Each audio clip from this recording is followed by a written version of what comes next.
ప్రవచనాలు వినేవారి సంఖ్య గణనీయంగా పెరిగిపోయింది. ప్రవచనాలకు ఆదరణ బాగా పెరిగిపోయింది. ఈ నేపథ్యంలో కొందరు ప్రవచనాలను కూడా ఒక కమర్షియల్ వస్తువుగా డీల్ చేస్తున్నారు. మీరెందుకండి? మీరు చాలా ఈ అంశాలకు చాలా దూరంగా ఉంటారు. మీకు డబ్బు మీద ఆసక్తి లేకపోవడనా? ఎట్లా అండి?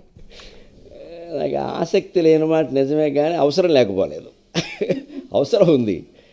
నేను చదువుకున్న విద్యా విధానం, మా అమ్మ మా నాన్నగారు నాకేం నేర్పారు అంటే, అధికంగా డబ్బు మన ఇంట్లో చేరుతోంది అంటే దేవుడి విగ్రహం మీద దుమ్ము పేరుకున్నట్టేనమ్మా. మీ కన్నీళ్లతో చెబుతున్నా. అధికంగా సంపాదిస్తున్నావు అంటే దేవుడి విగ్రహం మీద దుమ్ము పేరుకున్నట్టే. ఎప్పటికప్పుడు దులిపేయాలి. ఆత్మ దైవం, ప్రతి శరీరంలో ఉంది ఆత్మ.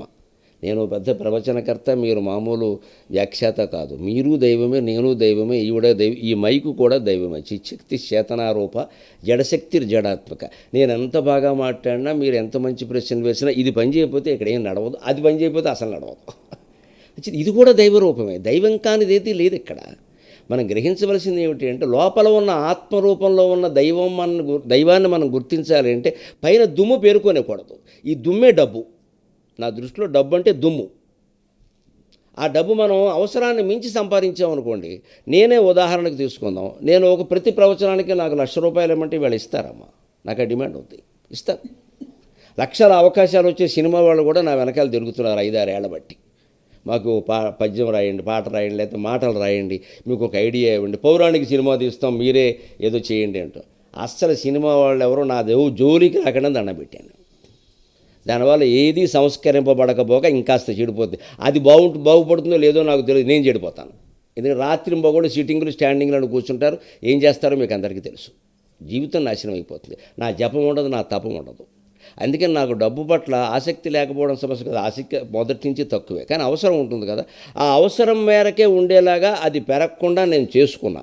ఎందుకంటే నా పిల్లలకు కూడా నేను స్పష్టంగా చెప్పా, సంపాదించి ఇచ్చేదేదో ఇచ్చా, ఇక మీద సంపాదించేది నేను మీ అమ్మ జలసా చేసుకుంటాం, మీరు అడగడానికి వీలేదని చెప్పాను. వాళ్ళకు 25 ఏళ్ళు దాటగానే కూర్చోబెట్టి చెప్పేశా, నేను మీ అమ్మ జలసా చేసుకుంటాం, తీర్థయాత్రలు వెడతాం, దాన ధర్మాలు చేసుకుంటాం, తిరుగుతాం. మా పెళ్లి రోజు వస్తే ఈవిడ వెళ్ళి వైదేహి సేవాశ్రమం అంటే ₹25,000 ఇచ్చిందండి. రామకృష్ణ మఠానికి ఇచ్చిందండి మా పెళ్లి రోజుని. మా పెళ్లి రోజుని మేము అలా చేసుకుంటాం. ఆవిడ పుట్టినరోజు, నా పుట్టినరోజు మేము చేసుకుంటాం.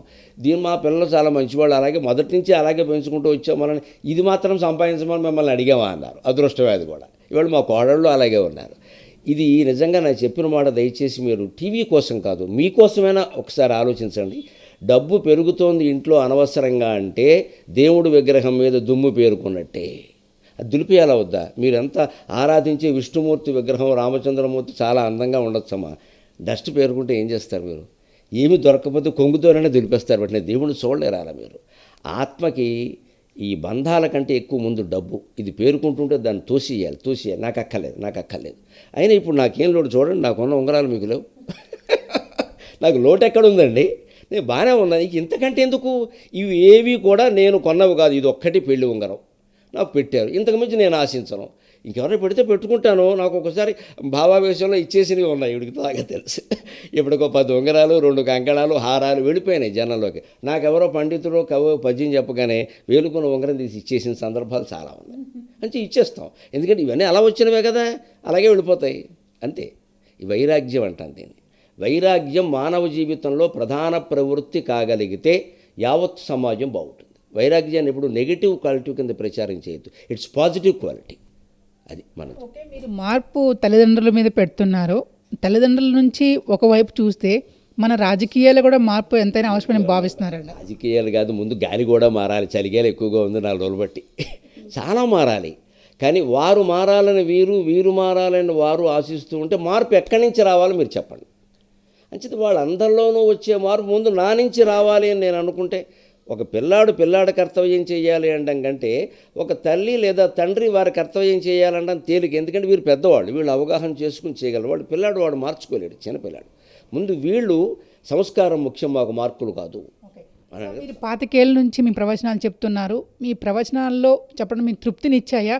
ఇంకా ఏమైనా మిగిలిపోయింది ఏమైనా ఉందా అండి? లేదు, అసలు నన్ను అడిగితే ఈవిడ చెబుతుంది ఆ విషయం బాగా. ఒక శతాబ్దానికి సరిపడి చెప్పేశారు ఉంటుంది చాలాసార్లు. ఎప్పుడైనా మానేస్తారండి? మానేసినా పర్వాలేదు.